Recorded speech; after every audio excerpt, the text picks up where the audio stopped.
जय मसीह सभी को। आज की सेवा में आप सभी का स्वागत है। स्तुति आराधना में जाने से पहले मैं आपके सामने वचन पढ़ना चाहूँगी। ड्यूटरनॉमी 31:8 में ऐसा कहता है कि यहोवा आगे चलेगा, वह स्वयं तुम्हारे साथ है, वह तुम्हें न सहायता देना बंद करेगा, न ही तुम्हें छोड़ेगा, तुम न ही भयभीत न ही निश्चिंत हो। इंग्लिश में ऐसे कहता है that the Lord himself goes before you and will be with you. He will never leave you nor forsake you. Do not be afraid, do not be discouraged. जैसे वचन में कहता है कि परमेश्वर हमारे साथ हमेशा रहेंगे। कोई भी परिस्थिति आने दो या कोई आंधी आने दो या बड़ा तूफान आने दो, परमेश्वर हमारा साथ कभी नहीं छोड़ेंगे। तो क्यों ना हम इस गीत के द्वारा उस परमेश्वर की स्तुति और प्रशंसा करें। यीशु मेरा हाथ ना छोड़ेगा, यीशु मेरा हाथ ना छोड़ेगा, बड़ी आंधी आने से बड़ा तूफान आने से यीशु मेरा हाथ ना छोड़ेगा। मैं भी उसका हाथ ना छोड़ूंगा, मैं भी उसका हाथ ना छोड़ूंगा, बड़ी आंधी आने से बड़ा तूफान आने से मैं भी उसका हाथ ना छोड़ूंगा। मेरा दिया जलता रहेगा, मेरा दिया जलता रहेगा, बड़ी आंधी आने से बड़ा तूफान आने से मेरा दिया जलता रहेगा। यीशु मेरा हाथ ना छोड़ेगा, यीशु मेरा हाथ ना छोड़ेगा, चाहे दुनिया छोड़ दे अपना मुंह भी मोड़ ले, यीशु मेरा हाथ ना छोड़ेगा। मैं भी उसका हाथ ना छोड़ूंगा, मैं भी उसका हाथ ना छोड़ूंगा, बड़ी आंधी आने से बड़ा तूफान आने से मैं भी उसका हाथ ना छोड़ूंगा। यीशु मेरा हाथ ना छोड़ेगा, यीशु मेरा हाथ ना छोड़ेगा, चाहे दुनिया छोड़ दे अपना मुंह भी मोड़ ले, यीशु मेरा हाथ ना छोड़ेगा, चाहे दुनिया छोड़ दे अपना मुंह भी मोड़ ले, यीशु मेरा हाथ ना छोड़ेगा, यीशु मेरा हाथ ना छोड़ेगा, यीशु मेरा हाथ ना छोड़ेगा, बड़ी आंधी आने से बड़ा तूफान आने से यीशु मेरा हाथ ना छोड़ेगा।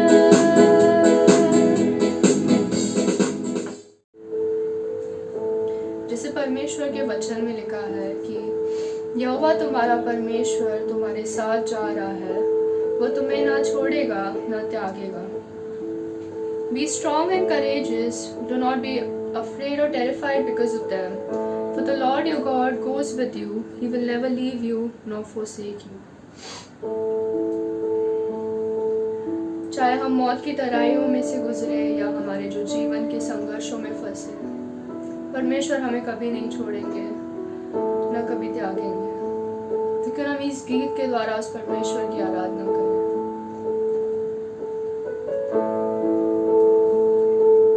चाहे मैं चलूं साए मौत की तराही में से, तेरा सिद्ध प्रेम मेरे भय को दूर करे।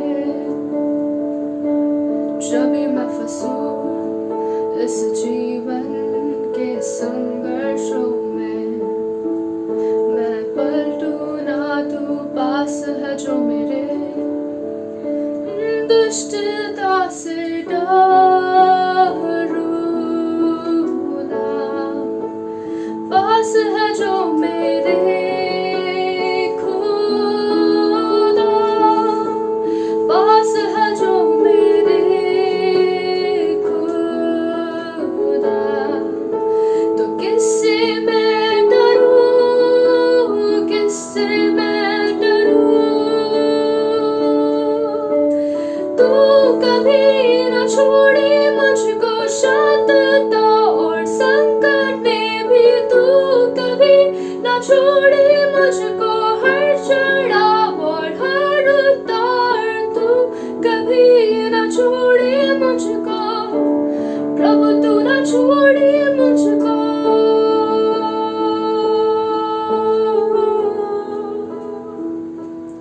आएगा प्रकाश उनके लिए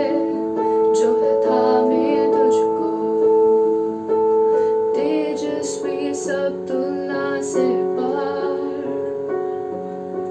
सारे संघर्ष थम जाएंगे पर उस दिन तक हम जाने तुझे इस धरती पर दुष्टता से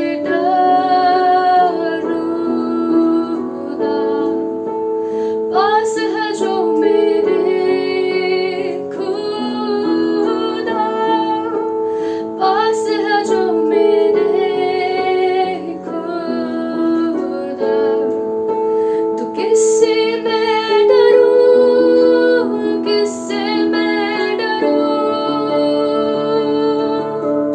तू कभी न छोड़े मुझको शांतता और संकट में भी, तू कभी न छोड़े मुझको हर चढ़ाव और हर उतार, तू कभी न छोड़े मुझको प्रभु, तू न छोड़े मुझको।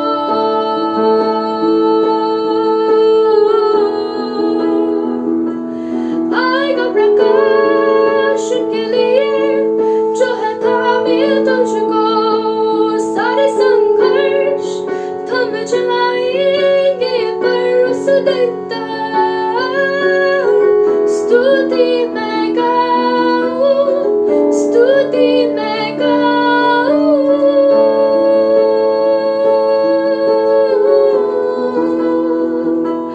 आएगा प्रकाश उनके लिए जो है थामे तुझको, सारे संघर्ष थम जाएंगे पर उस दिन तक स्तुति मैं गाऊं, स्तुति मैं गाऊं।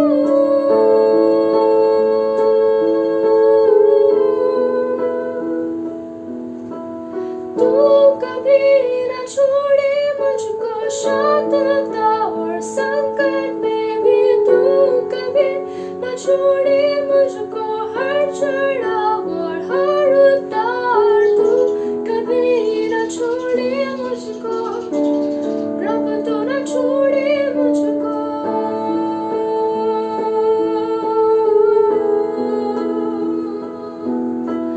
तू कभी न छोड़े मुझको शांतता और संकट में भी, तू कभी न छोड़े मुझको हर चढ़ाव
सच्चा जिंदा खुदा तुझ पर ही भरोसा मेरा।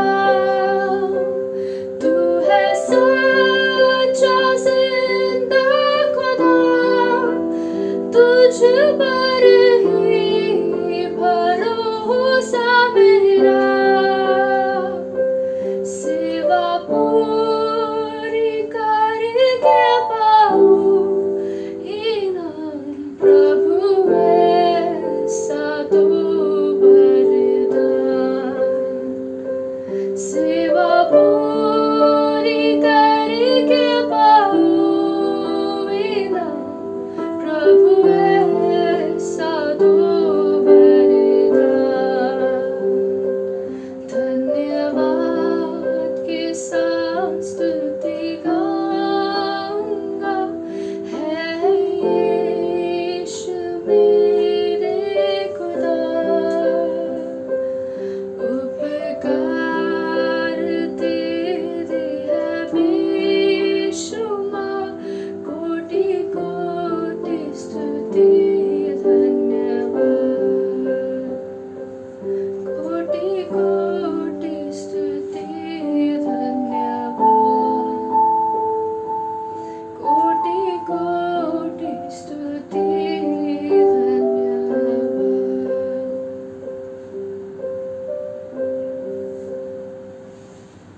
Lord God, I want to thank you and praise you for this time that you've given in our life, Abba Father. Lord Jesus, thank you for never leaving us, Abba Father, for never forsaking us, Lord God. Lord Jesus, we give this worship, Lord God, this praise and worship in your hand, Abba Father, Lord God. Lord Jesus, we hope that you've accepted this praise and worship, Abba Father, Lord God. The further time we give in your hand, Abba Father, you lead us and you guide us in your path. In your name I pray, Amen. जय मसीह कलीसिया। धन्यवाद देते हैं, परमेश्वर ने फिर से हमें बुधवार की शाम एकत्रित किया है ताकि हम परमेश्वर की स्तुति करें, उनकी आराधना करें, प्रार्थना में समय बिताएं और वचनों से हम सीखें।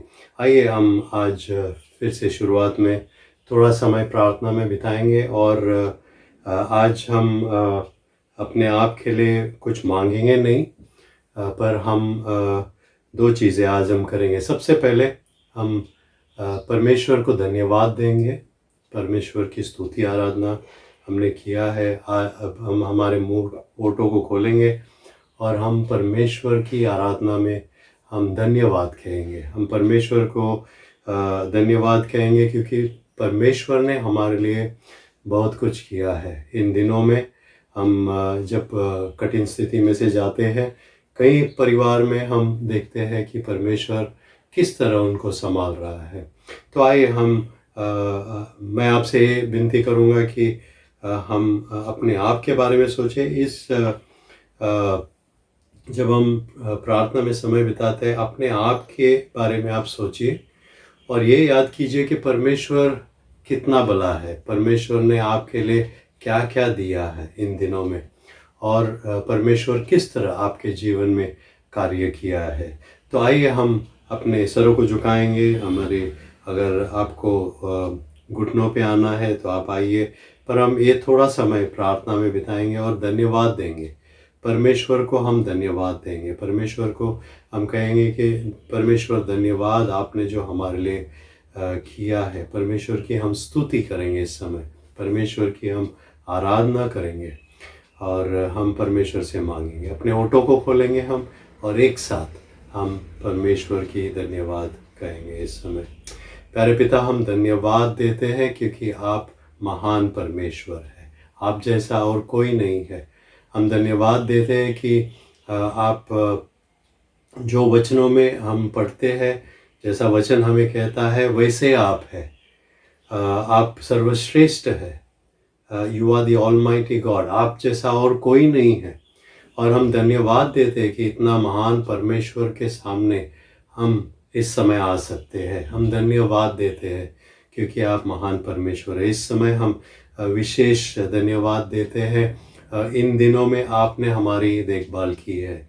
इन दिनों में आपने हमें संभाला है।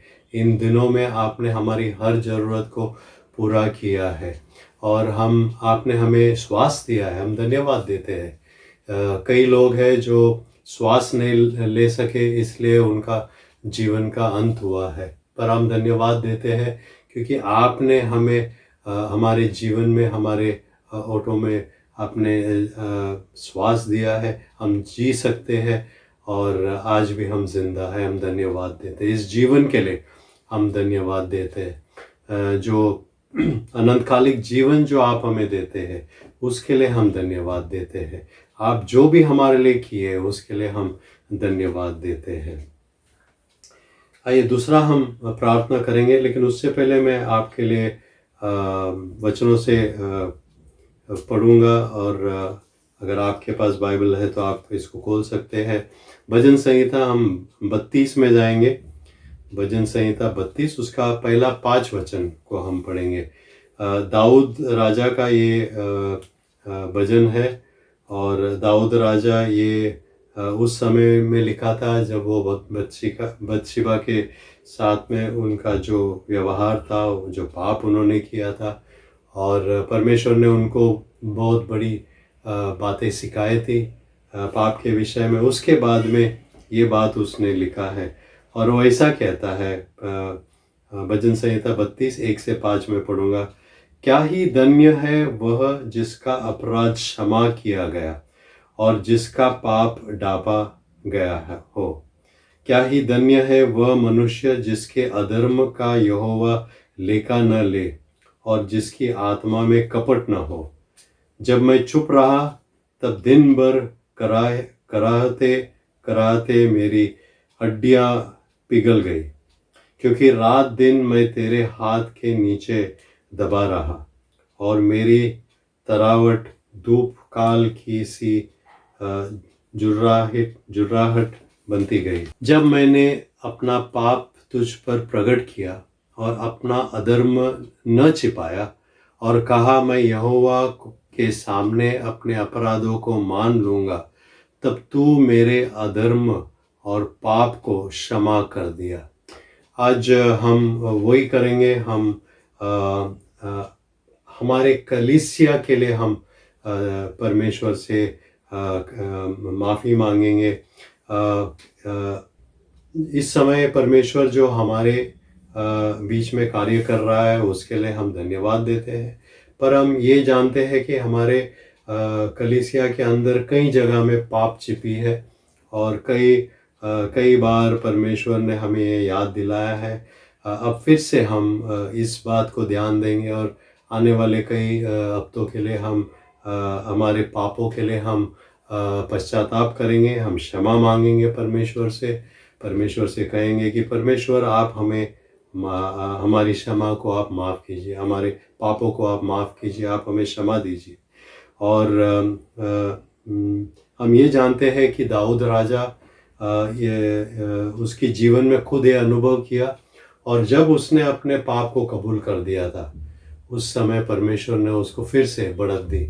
और हम ये जानते हैं हम अपने आप के लिए इस समय पश्चाताप करेंगे। हमारे कलीसिया के नाते हम एक जो छोटा सा झुंड है जो बुधवार के इस समय हम इकट्ठा हुए हैं वचन सीखने के लिए, हम अपने कलीसिया के नाते हम परमेश्वर से माफ़ी मांगेंगे। आइए तो अपने आंखों को बंद करेंगे और इस समय हम माफ़ी मांगेंगे। कुछ मांगेंगे नहीं परमेश्वर से, सिर्फ हम कहेंगे कि हम परमेश्वर आप हमें क्षमा कर दो। हम यही कहेंगे कि परमेश्वर हमारे पापों को आप माफ़ कर दो। हमारे कलीसिया में अभी भी जो पाप छिपी हुई है, जिसके वजह से हम आत्मिक रीति से नहीं बढ़ पा रहे हैं, आप उन पापों को आप निकाल दीजिए। आइए अपने होठों को हम खोलेंगे और एक साथ मिलकर हम परमेश्वर से माफ़ी मांगेंगे। प्यारे पिता, हम पापी है, हम पाप दिन रोज़ हम पाप करते हैं, हर रोज़ हम पाप करते हैं और कई बार हम करते हैं। शैतान की जाल में हम कई बार फंस जाते हैं और हम पाप करते हैं। इस समय हम सबसे पहले अपने आप के लिए हम मांगते हैं, परमेश्वर आप हमारे पापों को क्षमा कीजिए। जो व्यक्तिगत रीति से हमने पाप किया है उस पापों को आप क्षमा कीजिए। आगे हम मांगते परमेश्वर हमारे कलीसिया के लिए, शालोम कलीसिया को आपके हाथ में हम देते हैं। हमारी प्रार्थना यही है कि परमेश्वर आप हमें हमारी कलीसिया में अभी भी जो पाप छिपी हुई है, जिसके वजह से आत्मिक बढ़त नहीं हो रही है, जिसके वजह से हम आत्मिक रीति से आगे नहीं जा पा रहे हैं, हम वहीं पर कहीं पर अटक गए हैं, हम आगे नहीं जा पा रहे, तो हम मांगते परमेश्वर आप हमारी आवाज़ को सुन लीजिए। इस समय जो आवाज़ आपको सुनाई दे रहे, हम मांगते परमेश्वर आप हमें माफ़ कीजिए, हमारे पापों को आप क्षमा कीजिए। कलीसिया में जो भी इस समय पाप है, उस पाप को आप निकाल दीजिए और हमें फिर से आप पवित्र बनाइए और इस तरह बनाइए कि हम आगे बढ़ सके और आपके इच्छा के अनुसार हम बढ़ते जा सके। धन्यवाद देते हैं कि आपने हमारी प्रार्थना सुनी है और आपने हमारी प्रार्थना की उत्तर दी है। प्रभु यीशु मसीह के नाम ये सब हम मांगते हैं, आमीन। आइए इस समय हम वचन के अभ्यास में जाएंगे और हम इन दिनों में जो सीख रहे हैं, जो श्रृंखला हम सीख रहे हैं वो है आत्मिक परिपक्वता के विषय में हम सीख रहे हैं। We been learning about spiritual maturity और हमने कई बातों को सीखे हैं। आज जो हमारा अभ्यास है वो 11वां अभ्यास है और आज जिस विषय को हम सीखेंगे वो है विपत्ति, एडवर्सिटी। विपत्ति हमारे जीवन में जो आती है उसके बारे में हम सीखेंगे। हमारा उद्देश्य इस अभ्यास से यही है कि हम प्रभु यीशु मसीह जैसे हम बने। हमारी एक उद्देश्य इस वचनों से सीखने का है कि हम प्रभु यीशु मसीह जैसे बने, हम परमेश्वर के और करीब आ जाए। और आज जो विषय हमारे सामने है विपत्ति, आप सबको ये पता है और इन बातों को हमने देखा है और मैंने इसे लिखा है कि कई मायनों में मसीही जीवन एक परीक्षा का जीवन है। अगर हम अपने जीवन को देखते हैं, कई बातों में जब हम उसकी अभ्यास करते हैं तो हमें ये ख्याल आ जाता है, कई मायनों में हम ये देखते हैं कि हमारा जो जीवन है, जो मसीह जीवन है, प्रभु यीशु मसीह को स्वीकार करने के बाद में जो हमारा जीवन है वो एक परीक्षा का जीवन है। बार बार हमें शैतान परीक्षा में डालता है और हमारी परीक्षा वो लेता है। हमें जो मार्ग परमेश्वर ने हमें दिखाया है, प्रभु यीशु मसीह ने जो मार्ग हमारे लिए खोल के रखे हैं, उसको छोड़कर गलत राह में जाने के लिए वो हमें कोशिश करता रहता है। और ऐसा कोई मसीह नहीं होगा, कोई विश्वासी नहीं होगा जो ये कह सकता है कि नहीं, मुझे कोई प्रॉब्लम नहीं है, कोई तकलीफ नहीं है, मेरे जीवन में ऐसा कुछ होता नहीं है। ऐसा कोई नहीं कह सकता है, क्योंकि हम ये देखते हैं कि हमारे मसीह जीवन एक परीक्षा का जीवन है। हर बार हमारी परीक्षा होता रहता है और हम परीक्षाओं की अपेक्षा कर सकते हैं। हम हमारे जीवन में परीक्षाओं की अपेक्षा कर सकते हैं। We can expect trials in our everyday life, क्योंकि परमेश्वर प्रतिकूल परिस्थितियों के द्वारा हमारे जीवन से उन चीज़ों को निकाल देता है जो उसे प्रसन्न नहीं करती है। In our personal lives, we can expect trials because God, through adverse situations, through difficult situations, He takes out of our lives things that are not pleasing to Him. जो चीज़ें हैं जो परमेश्वर उससे जो प्रसन्न नहीं है, things that are not pleasing to God, जिन चीज़ों से प्रभु यीशु मसीह प्रसन्न नहीं है, हमारे इस विपत्ति की स्थिति में वो हमारे जीवन से वो निकाल देता है, हमारे जीवन से वो उसे निकाल देता है।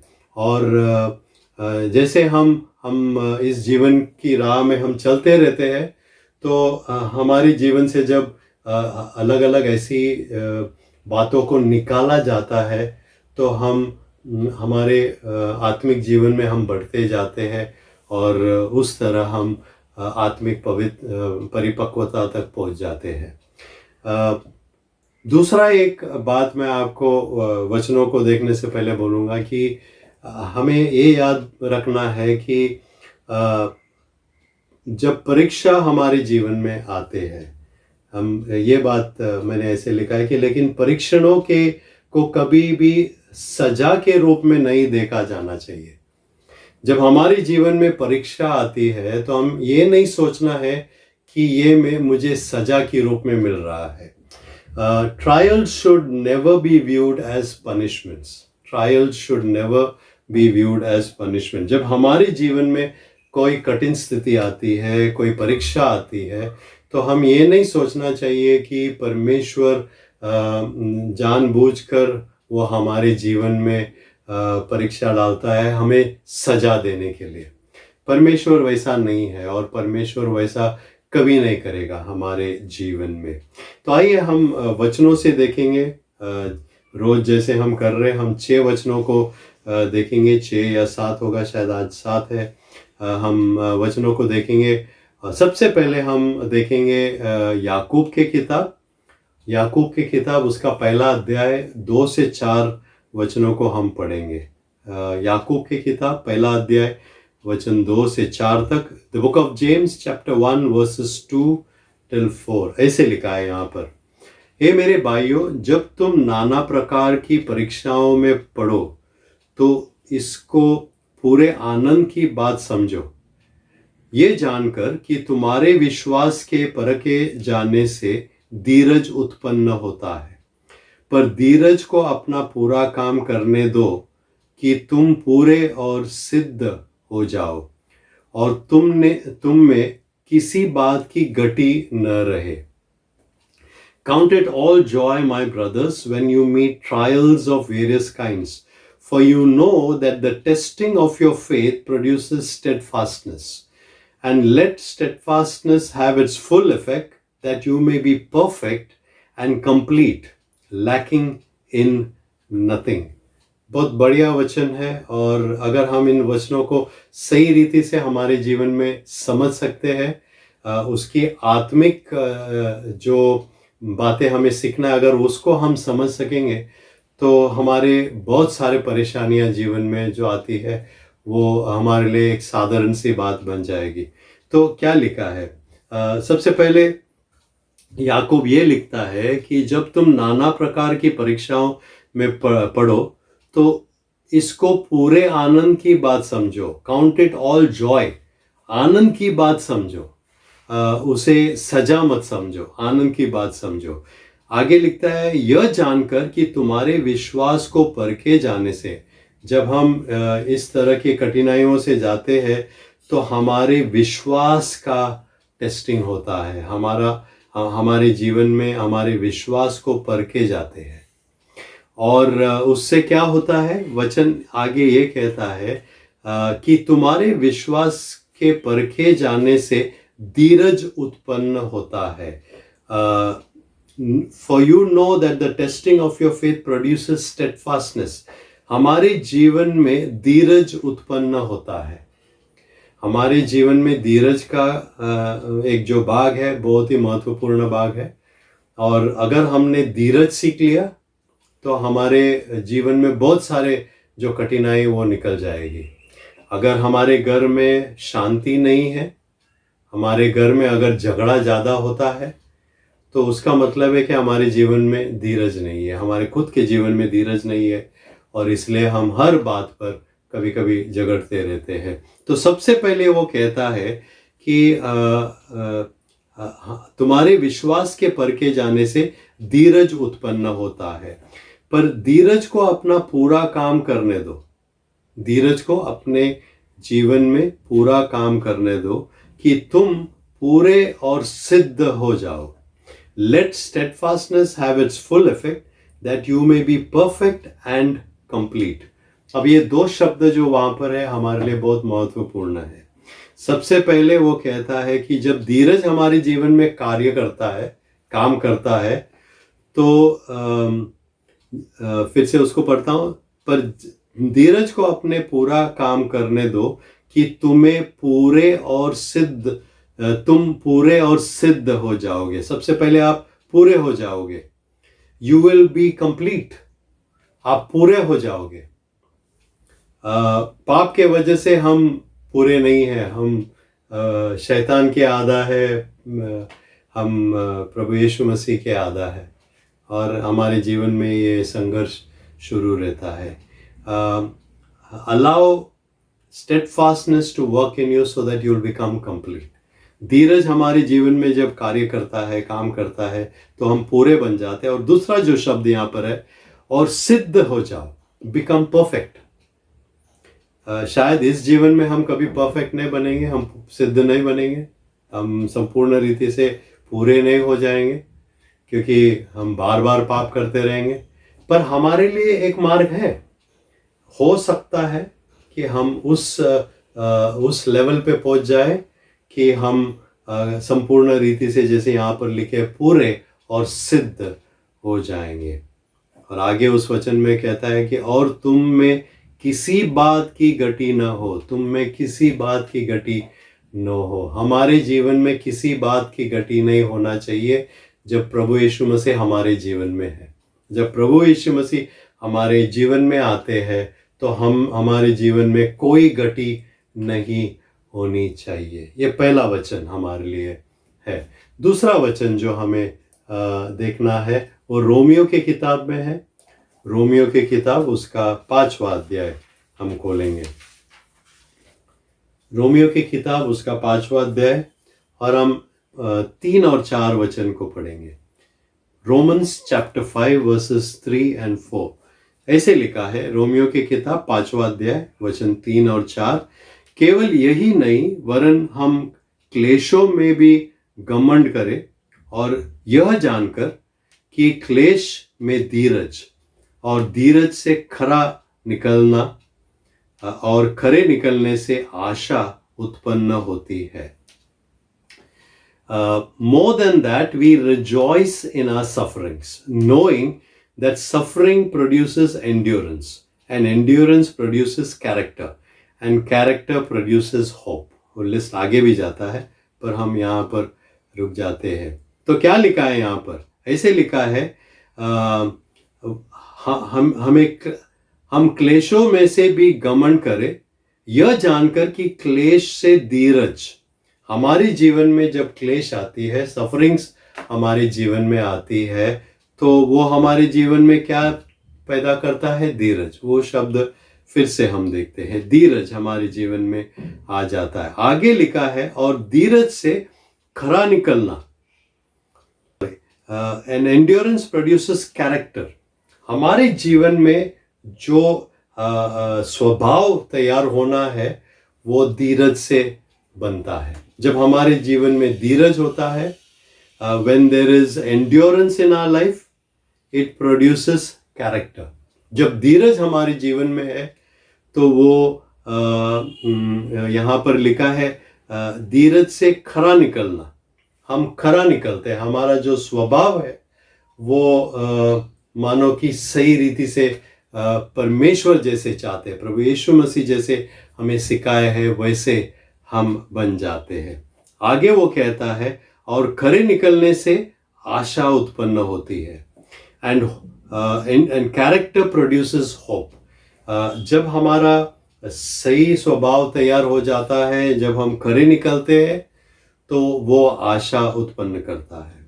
और आशा हमारे जीवन में अगर नहीं है तो हम शायद प्रभु यीशु मसीह के आने की राह नहीं देखेंगे, क्योंकि अगर वो आशा ही हमारे लिए नहीं है तो फिर हमारे जीवन में कुछ कार्य नहीं करेगा वो। तो आपको ये जानना है, इस वचन से जो हमने सीखा है वो ये है कि हमारे जीवन में क्लेश भी अगर आ गए तो हमें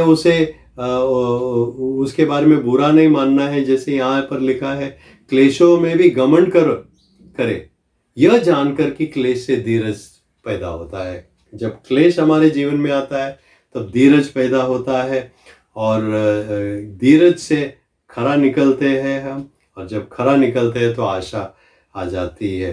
When we go through suffering, it produces endurance. Endurance produces character, and character produces hope.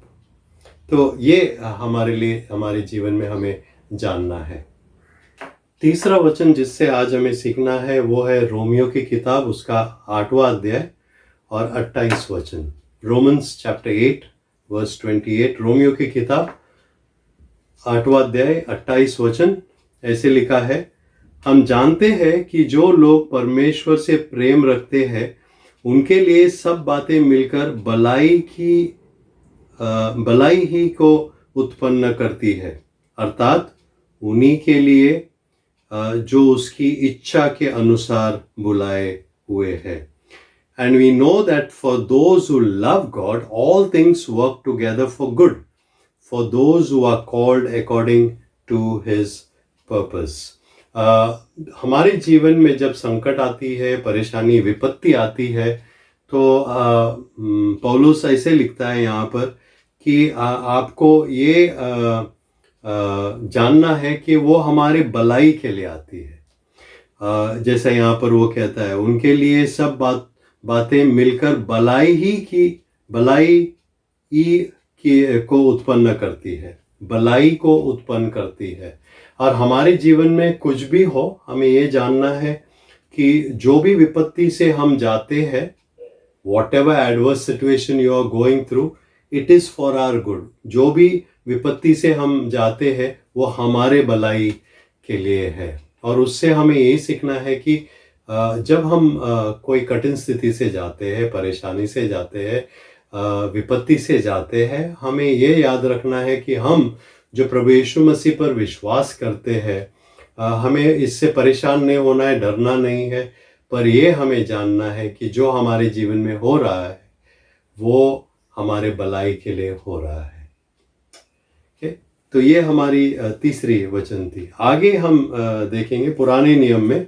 आइए मेरे साथ पुराने नियम में हम अय्यूब के किताब पहला अध्याय में हम जाएंगे. पुराने नियम में अय्यूब के किताब पहला अध्याय, उसका 21वां वचन को हम पढ़ेंगे. और ये अय्यूब का अपना अनुभव से वो लिख रहा है. वो कह रहा है, मैं अपनी माँ की पेट से नंगा निकला और वही नंगा लौट जाऊंगा. यहोवा ने दिया और यहोवा ही ने लिया. यहोवा की नाम धन्य है.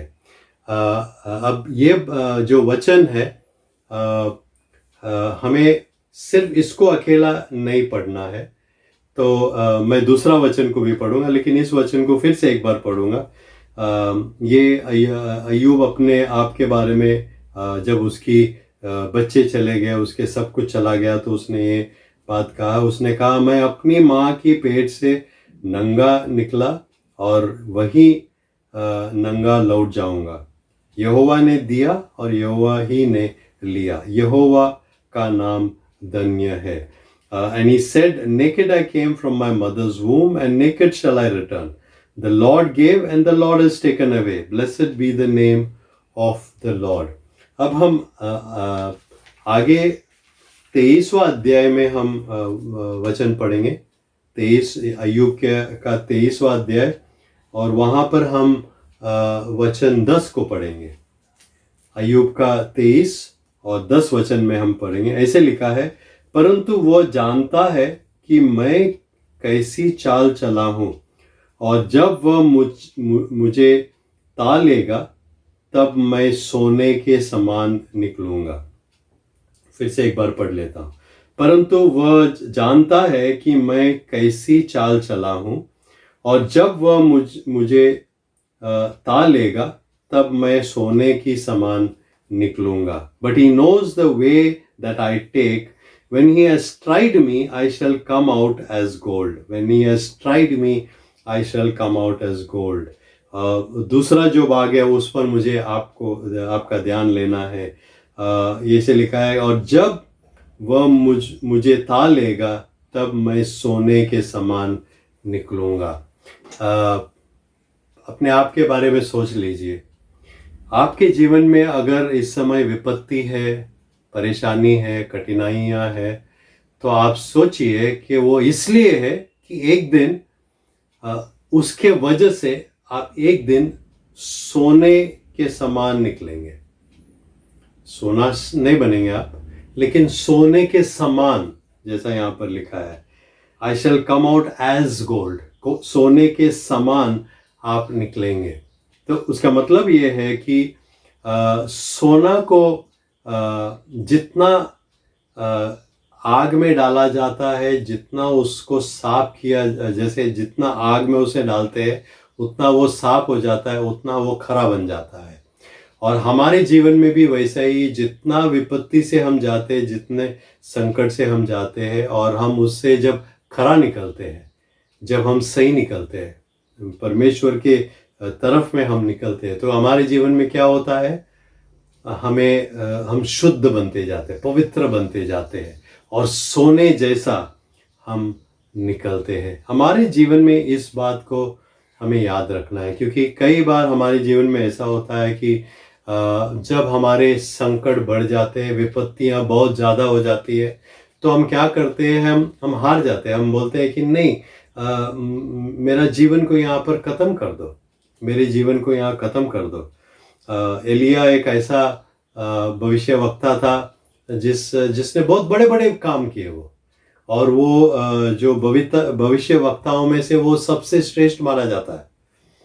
और उसके जीवन में एक ऐसा समय आया, वो बाल के सब जो भक्त थे उनको उसने मार दिया, उनको हराया, और फिर उसने उनको ख़त्म कर दिया।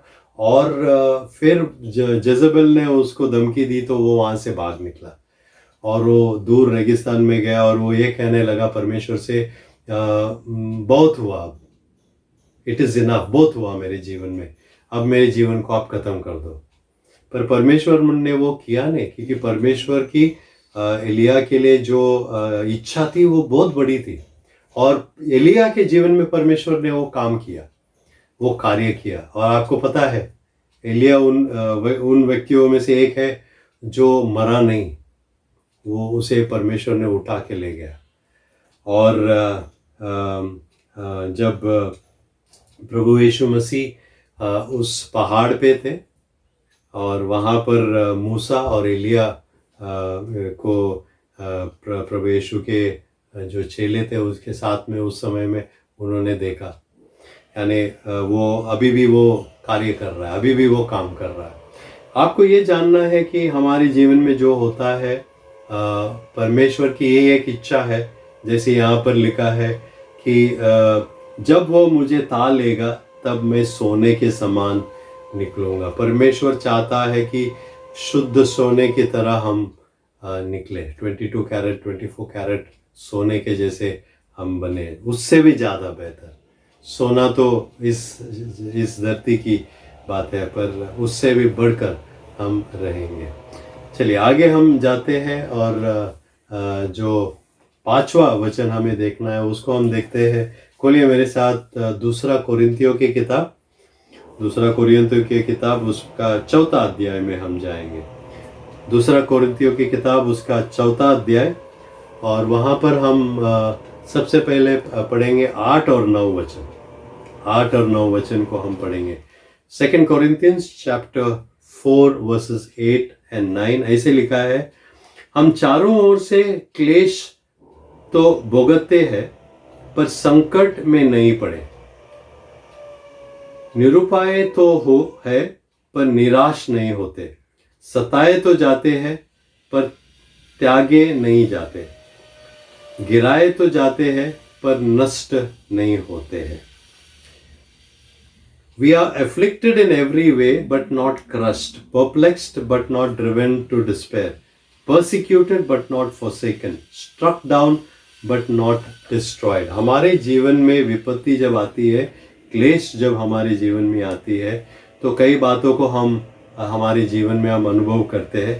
पर पौलुस यहाँ पर लिखता है कि जो भी हमारे जीवन में हो रहा है, जो बुराई होना है वो नहीं हो रहा है। क्या लिखता है, फिर से उसको मैं पढ़ लेता हूँ। हम चारों ओर से क्लेश तो भुगत रहे हैं, क्लेश हमारे जीवन में हर रोज आता है, पर संकट में नहीं पड़े हम। we are afflicted in every way, but we are not crushed. हम संकट में नहीं पड़े हैं. आगे लिखता है, निरुपाय तो है पर निराश नहीं होते हैं. Perplexed but not driven to despair. निराश नहीं होते हम. आगे वो कहता है, सताए तो जाते हैं पर त्यागे नहीं. Persecuted but not forsaken. परमेश्वर हमारे हाथ कभी नहीं छोड़ते, हमें कभी त्यागते नहीं है वो. आखिर में वो कहता है, गिराए तो जाते हैं पर नष्ट नहीं होते. Struck down but not destroyed. गिराए तो जाते हैं पर नष्ट नहीं होते हैं. ये हमारे लिए है. तो ये जब क्लेश से जब हम जाते हैं, विपत्तियों से जाते हैं, क्लेश हमारे जीवन में जब आता है, तो उसका एक कारण है. परमेश्वर हमें तैयार कर रहे हैं. मानो जैसे हमें भट्टी में डाला जाता है ताकि हम सही जैसे परमेश्वर चाहते हैं वैसे हम बन के बाहर निकले. आगे एक वचन को हम देखेंगे, आखिरी वचन आज का हम देखेंगे. वो उसी अध्याय में, दूसरा कोरिन्थियों के 4 अध्याय में 16 और 17 वचन में, 16-17 वचन को हम साथ में पढ़ेंगे. इसलिए हम याब नहीं छोड़ते, यद्यपि हमारा बाहरी मनुष्यत्व नष्ट होता जाता है, तो भी हमारा भीतरी मनुष्यत्व दिन प्रतिदिन नया होता जाता है. क्योंकि हमारा पल भर का हल्का सा क्लेश हमारे लिए बहुत ही महत्वपूर्ण और अनंत महिमा उत्पन्न करता जाता है.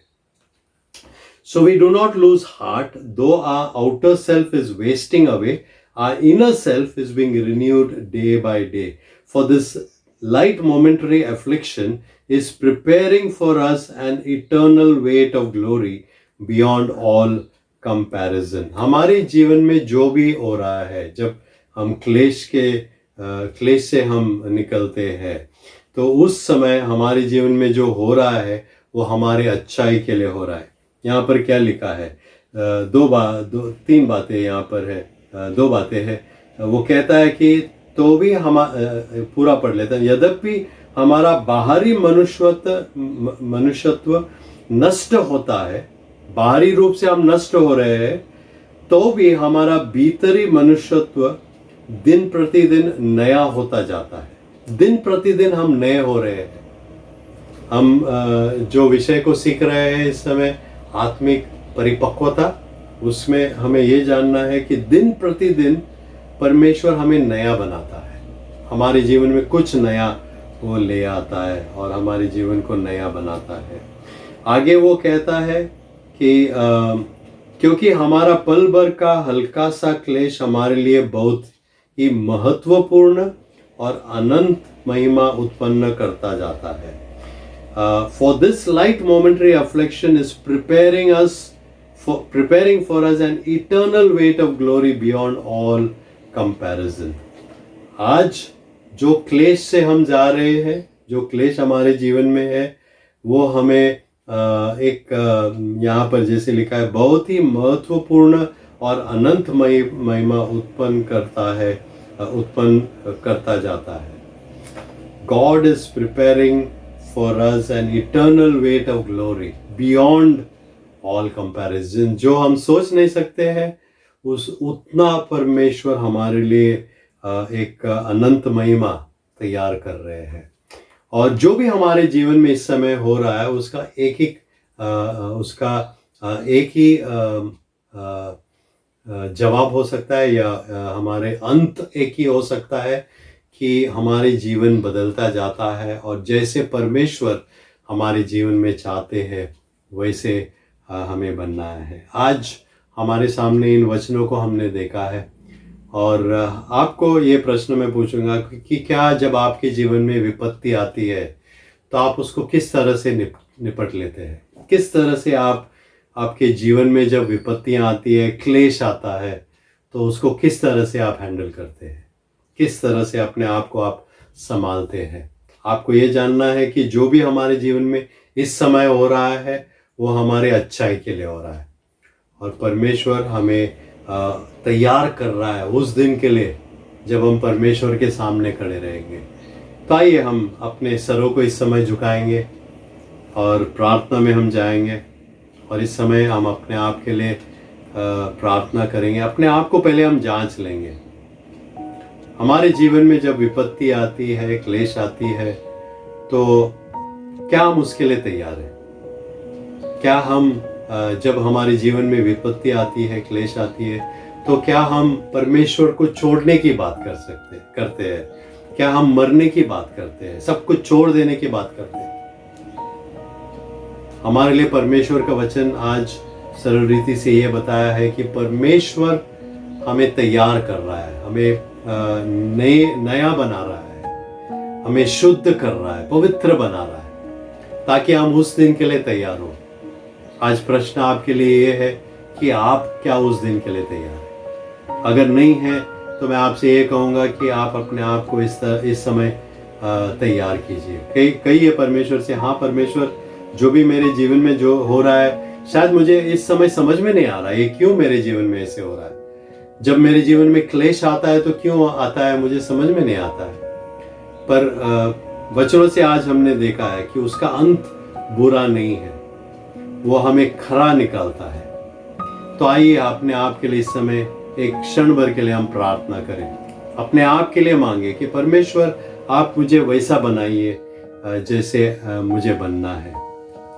आत्मिक परिपक्व जीवन आप मुझे दीजिए, ये आप अपने आप के लिए प्रार्थना करना है।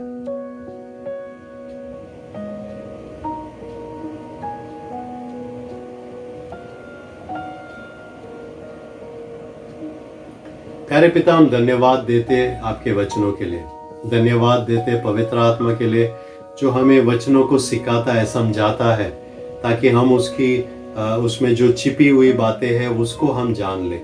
आज हम धन्यवाद देते आपके वचनों के लिए। विपत्ति के बारे में हमने सीखा है। हमारे जीवन में जब परेशानियां आते हैं, हमारे जीवन में कठिनाई आती है, क्लेश हमारे जीवन में आता है, तो हम किस तरह उसकी सामना करना है। हमारी प्रार्थना इस समय हमने अपने आप को जांच लिया है और हमने देखा है कि कहाँ पर है जब हमारे जीवन में क्लेश आता है, तो हमारे जीवन में कहाँ पर हम चूक जाते हैं। हमारी प्रार्थना ये है परमेश्वर कि आप हमें उस दिन के लिए तैयार कर रहे हैं, और हमारी इच्छा है कि परमेश्वर आप हमें हमारे जीवन में वो बदलाव करते रहे, आप हमें शुद्ध बनाते रहे, पवित्र बनाते रहे, सोने जैसा आप हमें बना रहे हैं। हम अपने आप को आपके हाथ में देते हैं। अगर हम में से ऐसा कोई है जो इस समय बोल रहा है कि नहीं, मेरे लिए बहुत ज़्यादा हुआ, आप मुझे मार डालिए, मेरे जीवन को ख़त्म कीजिए, मुझे इस धरती पर नहीं रहना है, तो आप हमसे बातचीत कीजिए। आप हमें बताइए कि आप हमारे जीवन में इसलिए कार्य कर रहे हैं ताकि आप हमें आपकी इच्छा हमारे जीवन में कि हम इस सब से खरा निकले। आप हमारे जीवन में वो कार्य कीजिए। धन्यवाद देते फिर से आपके वचनों के लिए, जो समय आपने हमें दिया वचनों से सीखने के लिए, उसके लिए हम धन्यवाद देते हैं। हम अपने आप को आपके हाथ में देते हैं, और हमारी प्रार्थना यही है परमेश्वर कि आप हमें जब हमारे जीवन में परेशानी क्लेश आती है, तो आप हमारे जीवन में ऐसा कार्य कीजिए ताकि हम आपके लिए तैयार हो जाएं। हम सबको आपके हाथ में हम देते हैं। सारा महिमा, सारा गौरव, आदर आपको देते हुए प्रभु यीशु मसीह के नाम हम ये सब मांगते हैं। आमीन। आमीन। परमेश्वर आपके साथ बने रहे। परमेश्वर आपको विपत्ति क्लेश से जाने के लिए आपको मदद कीजिए। परमेश्वर आपके साथ हमेशा बने रहे। आमीन।